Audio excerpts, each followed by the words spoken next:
Time now for the Law Down, where personal injury attorney Brooke Goff shares important insight on legal topics. We are at the Goff Law Studios today. Brooke, thanks for having us back. Thank you. So today's topic, we're talking slip and falls when it comes to delivery drivers. It's tough this time of year, it gets icy out there, and this is a big issue.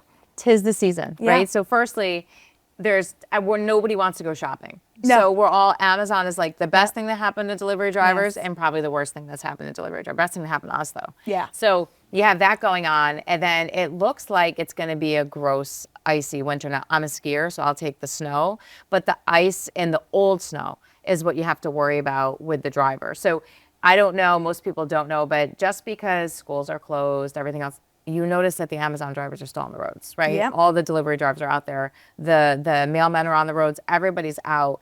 So it means that you don't actually have that extra 24 hours to say, okay, well, the kids are off. Maybe I'll just wait for it to stop snowing and go treat. Mm-hmm. You have implied knowledge that you know a package is coming, and Amazon's done a really good job.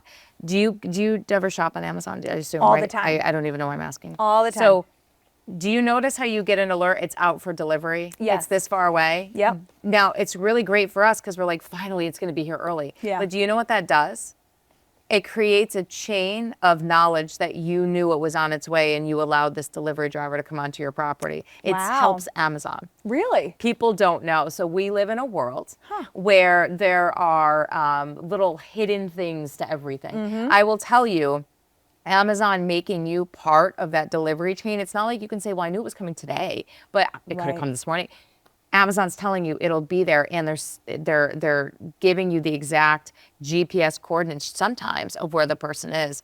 That's a problem, because now if they go to your house, they slip and they fall, you're potentially going to be a target, and you can't Wow. say, I didn't know they were coming, right? So Okay. they've gotten really good about decreasing their liability and increasing yours. I would have never considered that. You know, you think it's for your benefit, which it's nice, but It is. as a homeowner, it's something you really have to be aware of. It is. So, with the drivers, they are consistently getting hurt. I get so busy, and I'm telling you, it's broken bones. Wow. You can either believe me, don't believe me. It is broken bones. Yeah. And the more severe the injury, the more cost it's going to be on your insurance policy. So number one, for the delivery drivers, what should they do? Then we can talk really quickly about how people can protect themselves.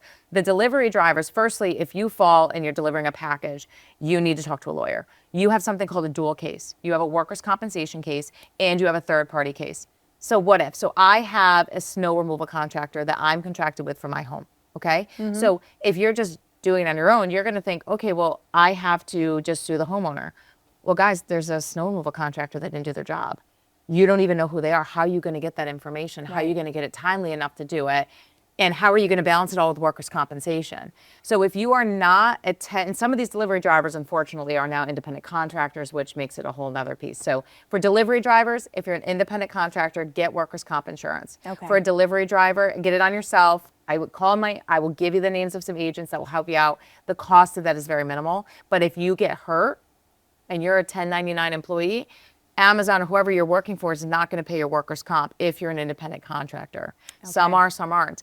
If you are an employee of one of these people, you're fine. You don't need it. But if you are not an employee of them, you need to buy your own comp insurance, because if you go down and break your leg, guys, you're out for 3 or 4 months. And the workers' comp insurance will make sure you're paid your average weekly wage for that time, and your medical bills will be paid. Imagine. Wow. But then what's going to end up happening is you're going to have a lien, right? So there's going to be a lien that comes into place. So anything the workers' comp insurance pays out, whether it's your own or whether it's your employer's workers' comp insurance pays out, has to be paid back from the settlement you get from the homeowner or snow removal contractor. Are you following me? Yeah. It's complicated. There's a lot that's at play, and you can't just rely on your employer in this situation. You can never rely on your employer. So unless you work for me, don't be that person that was like, oh, I'm going to lie because I'm afraid I'm going to lose my job. Guys, They can't terminate you as retaliation. If they do it, your case just got worth a lot more money. So don't worry about that. Don't lie to the hospital. Oh, those things come back and bite you. Just be honest. Yeah. You need to take pictures of where you fell.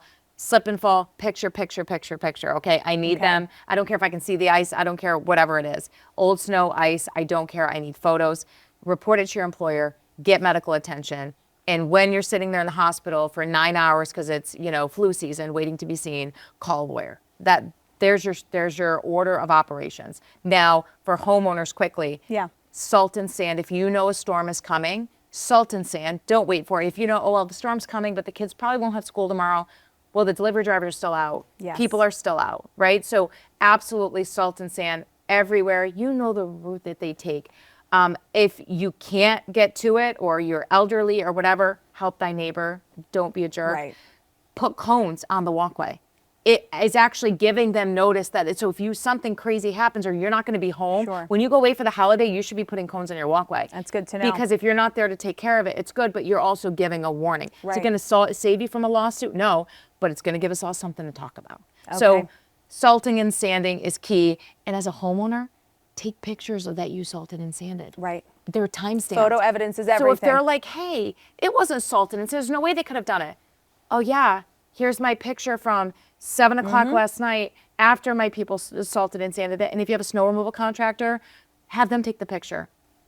Proof is everything, guys. The more you give people to talk about, the more you help yourself. All right, Attorney Brooke Goff, thanks so much for the tips. Perfect. As always, gofflawgroup.net. If you would like to learn more, we'll also have the details, WTNH.com. We'll be right back.